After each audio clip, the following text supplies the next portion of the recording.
what do you think gamers will be excited about when Strife launches? So the big one, if you're a MOBA veteran, will probably be our crafting system.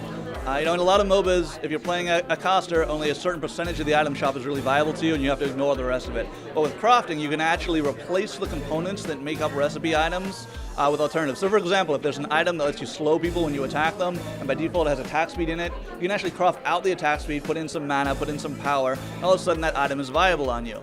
And what this does is it lets you play characters in a bunch of different ways. There's a lot of variety, a lot of replayability. I know pets are also a fan favorite. You get cute little pets that follow you around that you can level up as you play the game more, unlock new abilities.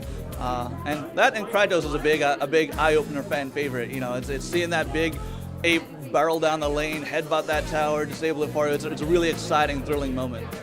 How did you get Kevin Eastman to work on the Strife comic? We asked him and he said sure. He's pretty excited based on what he's seen. So. Well, where does the comic take place within the story?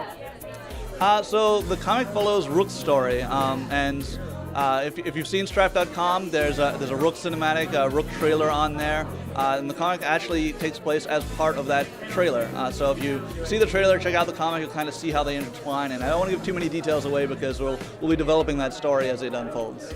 Are there other transmedia plans for Strife? Absolutely. We're doing the comic for Rook, but we're open to all kinds of other possibilities, other cinematics, movies, that kind of thing that really dive into our characters' lore and backstory, their motivations, why they're here, the grudges they have. We've developed an incredibly rich backstory for Strife, and we want our players to be able to experience that in multiple different ways.